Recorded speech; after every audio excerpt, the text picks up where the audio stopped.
Samantalang magdamag po nagbantay sa Camp Crame ang mga miyembro ng media, kabilang dyan ang ating news team. At narito po, live report ni Ma'am Gonzales. Ma'am. Iga, nananatili pa rin nga dito sa Camp Crame sa Quezon City si Janet Lim Napoles matapos siyang sumuko kagabi. Sa Malacanang mismo nang galing ang anunsyo ng pagsuko ng sinasabing utak sa 10 bilyong pisong pork barrel scam at negosyanteng si Janet Lim Napoles. Pero hindi ang umunoy pagkulimbat sa pork barrel ang kasong kinakaharap ni Napoles, kundi ang serious illegal detention sa kanyang kaanak at whistleblower na si Ben Hurloy.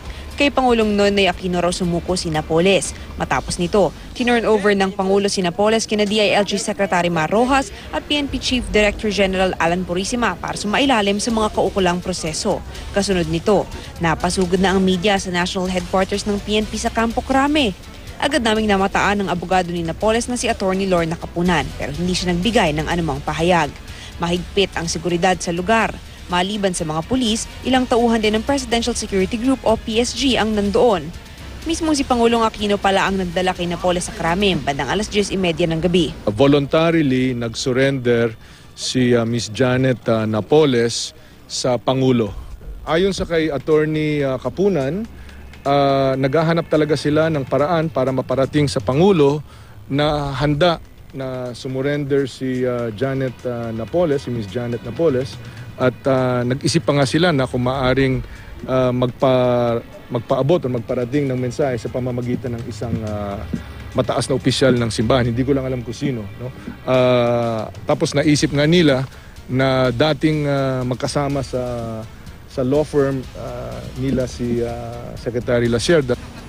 Ayon kay Rojas, sinundo si Napoles sa isang undisclosed secure area at saka dinala sa Malacanang kung saan nagkausap sila sandali ng presidente. Kasama ni Napoles ang kanyang asawang si dating Marine Major Jimmy Napoles at si Attorney Capunan. Na wala namang hiningi kung hindi nga yung kanyang seguridad. Sabi niya, may pangamba siya sa buhay niya. O alam naman natin or ayon sa reports or ayon sa NBI or ayon sa kay Secretary De Lima na siya ang nasa sentro nitong napakalaking anomalya na ito. Sinabi ng Pangulo na yung kanyang seguridad ay maaasahan niya. Pero nang tanungin si Rojas sa sinasabing banta at kailangan pang sa Pangulo mismo sumuko si Napoles, ang tugon nito. Kami naman ay trabaho namin ito. Wanted siya na tao. Di ba? Mas gusto mo ba na hindi namin pansinin ito?